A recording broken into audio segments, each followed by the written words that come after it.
আসসালামু আলাইকুম। আজকে সকাল সকাল নানিকে দিয়ে শুরু করে দিয়েছিলাম। নানি বাসাতে আসছিল। আপনারা সবাই জানেন আম্মু অসুস্থ, এই জন্য নানি রোজই আসে বাসাতে। তো কলমি শাক নানির খুবই পছন্দ, তাই মামুনি নানিকে কিনে দেওয়ার জন্য বাইরে আসছিল।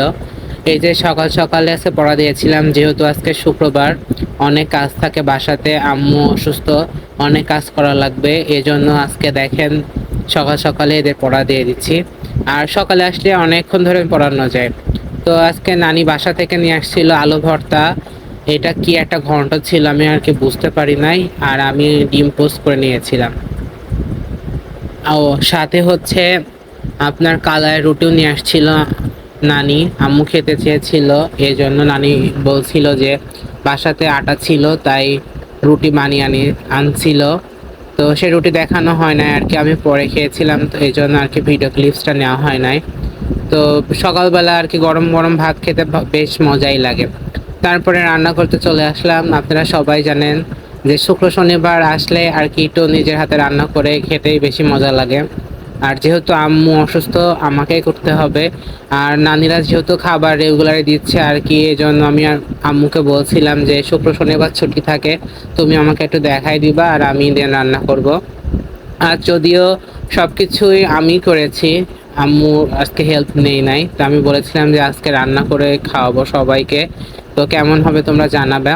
তো প্রথমে তেলের উপরে আমি পেঁয়াজ বাটা, রসুন বাটা আর তেজপাতা দিয়ে একটু সুন্দর করে নিয়ে নিলাম। যেহেতু পেঁয়াজ আর হচ্ছে রসুন একটু কাঁচা কাঁচা থাকে, তাই একটু নাড়ার পরে তারপরে ধনিয়া বাটা দিয়ে দিচ্ছি, যাতে আর কি কম্বিনেশনটা ভালো হয়। তো প্রথমে একটু নেড়ে নিই দেখেন। আর সব কিছু ফ্রিজে ছিল, এই জন্য জিরিয়া বাটাটা আর কি দলা দলা হয়ে আছে। তো এখানে আম্মু ভিডিও করে দিচ্ছিল পাশে থেকে। আজকে কোনো কিছু জিজ্ঞাসা করে নেই নাই। আম্মুকে আগে বলেছে আজকে কোনো কিছু বলবা না। তারপরে হলুদের গুঁড়া দিয়ে দিচ্ছি। তো মনে হলো যে একটু কালার কম হয়েছে, তাই আর একটু দিব। কারণ মাংসতে কালার না হলে ভালো লাগে না খেতে, মানে দেখতে ভালো লাগে না আর কি। আর কি খাওয়ার স্বাদটা একটু কম কম লাগে। তারপরে মরিচের গুঁড়া দিয়ে দিচ্ছি। আসলে মরিচের গুঁড়োটা অনেক ভালো, এই জন্য অল্প করে দিলে আর কি বেশি ঝাল হয়। আসলে বাসায় ভাঙানো, যার কারণে মানে একটু ঝাঁঝালো বা আপনার ঝালটা একটু বেশি হয়। তো সুন্দর করে আর কি কষে নিচ্ছি। আর আপনারা সবাই জানেন যারা যারা রান্না করেন, তো একটু পানি দিয়ে নিলে আর কি মশলাটা পুড়ে না যায় আর কি। ধনিয়া বা মরিচের গুঁড়া বলেন, মানে তেলের উপরে দিলে আর কি সেটা হচ্ছে পুড়ে যাওয়ার একটা সম্ভাবনা থাকে। তাই হালকা করে পানি দিয়ে নিলে অনেকক্ষণ ধরে কষানো যায়। তারপরে মশলা দিয়ে দিলাম মুরগিতে।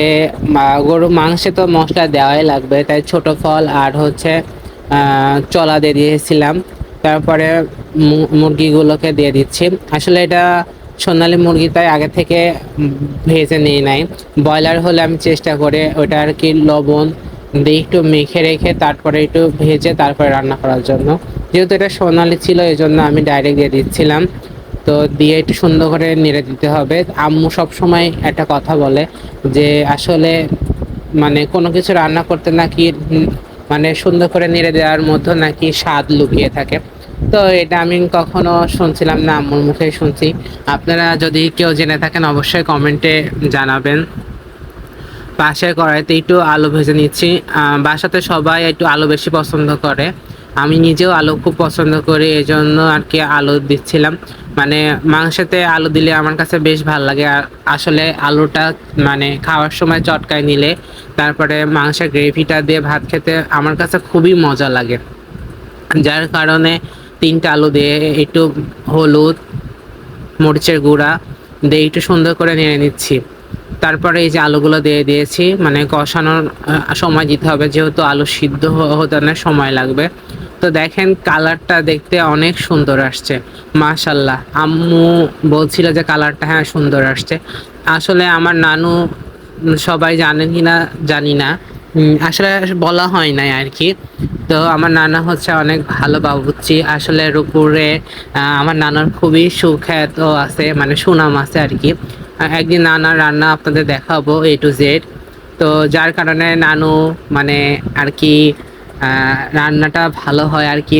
এই জন্য আম্মুর রান্নাটা অনেক ভালো, তাই আসলে আমার রান্নাটা এই জন্য একটু মোটামুটি খাওয়া যায় আর কি। আসলে বলতে হয় যে রক্তে আছে এই জন্য। তো এখানে পটলটা ভেজে নিচ্ছিলাম। তো সুন্দর করে ফাল্টা ফাল্টা করে নিয়েছিলাম, তারপরে চুচা একটু তুলে, মানে চুচাটা আর কি পুরোপুরি তুলছিলাম না, একটু চেঁচে নিয়েছিলাম। তো এখানে দেখেন সুন্দর একটা কালার চলে আসছে।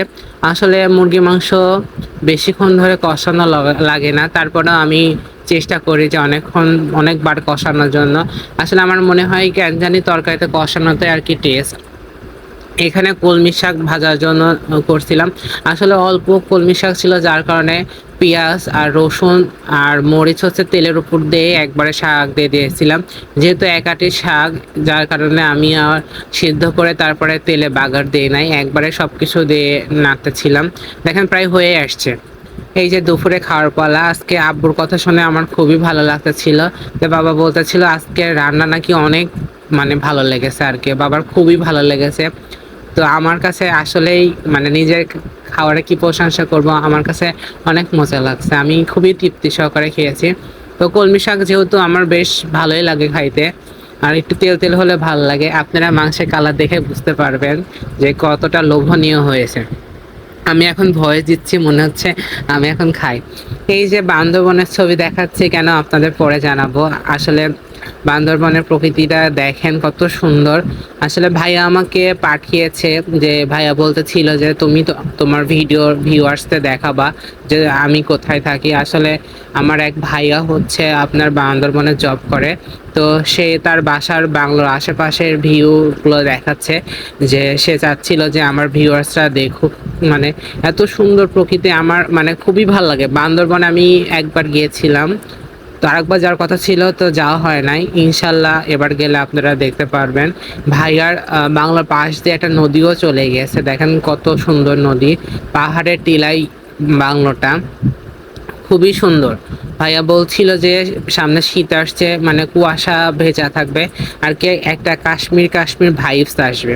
তো ভাইয়া বলছিল যে তোমার ভিউয়ার্সদের দেখানোর জন্য, মানে এই জন্য ভাইয়া পাঠিয়ে দিয়েছে ভিডিও ক্লিপসগুলো। তো আমি ভাবলাম যে আপনাদের দেখাই, আপনারাও দেখবেন সামনে ইনশাল্লাহ। তো আজকে কেকটা কালকে দেখেছিলেন, তো দুইটা কেকই বানিয়েছিলাম, তো এটা দেখানো হয় না, এটা রাহাতের বার্থডে ছিল এই জন্য বানিয়েছিলাম।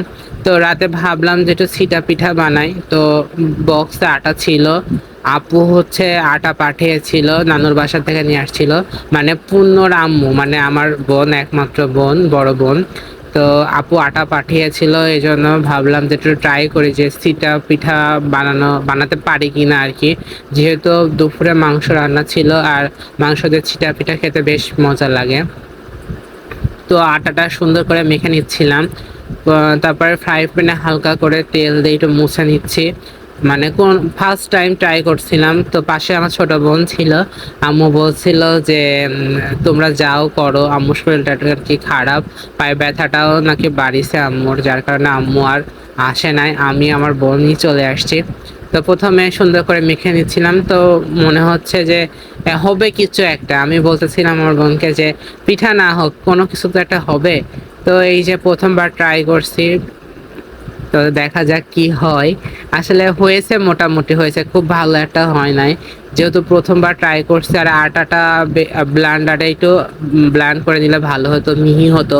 একটু ধার ধার ছিল, যার কারণে দেওয়ার সঙ্গে সঙ্গে আর কি শক্ত হয়ে আসছে। আমি জানি না কোন আটা দেয় এগুলো করে। তো আপনারা যদি কেউ চিটা পিঠা বানিয়ে থাকেন বা বানাতে পারেন, আমাকে অবশ্যই কমেন্টে জানাবেন, বা রেসিপিটা একটু লিখে দিবেন।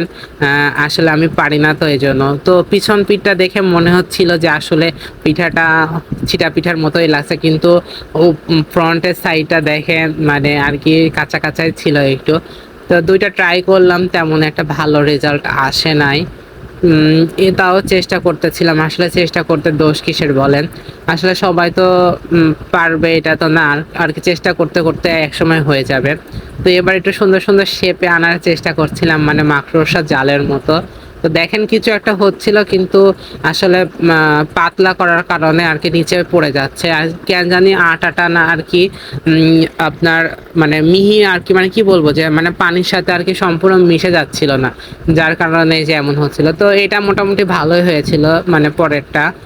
তো কিন্তু সামনে টা একটু কাঁচা কাঁচাই ছিল, যার কারণে আর কি পরে আর ট্রাই করা হয় নাই। তো ভাবছিলাম মনে হয় ফ্রাই প্যানের জন্য এমন হচ্ছে। তো পরে ঢেকেও দিয়েছিলাম, তো আর কি রেজাল্ট 0 আসছে। পরে আবার মনে করলাম যে কড়াইতে দেখি, ট্রাই করে দেখি যে আর কি মানে হয় কি না। তো কড়াইয়ের মধ্যে দিয়ে চেষ্টা করছি, এর মধ্যে একটু গমের আটাও দিয়েছিলাম। যে আজকের মতো ব্লগটা এই পর্যন্ত। আপনারা সবাই বেশি বেশি করে সাবস্ক্রাইব করে দিবেন, লাইক কমেন্ট এবং শেয়ার করে দিবেন, বেশি বেশি করে কিন্তু কমেন্ট করবেন।